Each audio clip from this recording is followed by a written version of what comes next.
Eleanor Grant was a retired school principal known in her neighborhood for her kindness and fierce independence.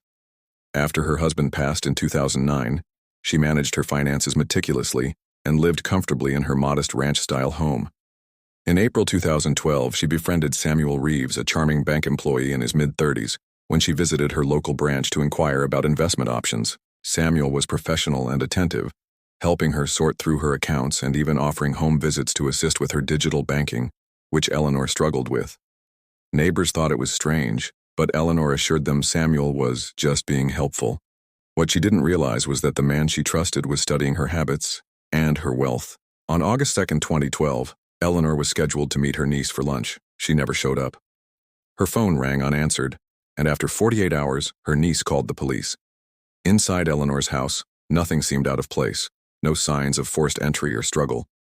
Her car was still in the garage, but one thing stood out: her laptop and checkbooks were missing.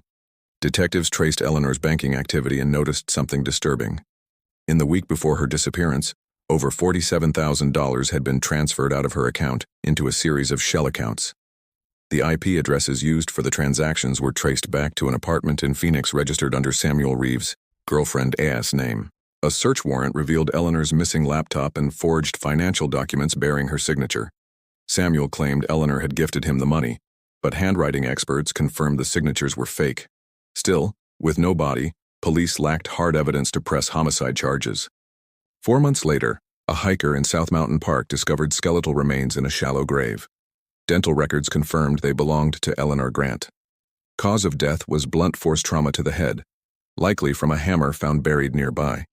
Samuel Reeves, already under scrutiny for financial fraud, was immediately arrested for suspicion of murder. During trial in 2014, prosecutors built a timeline showing how Samuel ingratiated himself with Eleanor over months, gained access to her finances, and ultimately killed her to cover up his fraud. The turning point came when Samuel's ex-girlfriend testified that he came home on August 2nd covered in dirt, claiming he'd taken care of something big. She later found Eleanor's checkbook and jewelry in a drawer. That testimony, paired with phone GPS data placing him near the park, sealed his fate. Faced with mounting evidence, Samuel confessed in a plea deal to avoid the death penalty. Samuel Reeves admitted he'd been drowning in gambling debt and had targeted Eleanor for a quick payout. When she discovered unauthorized transfers and threatened to report him, he panicked and bludgeoned her in her own home before dumping her body in the desert,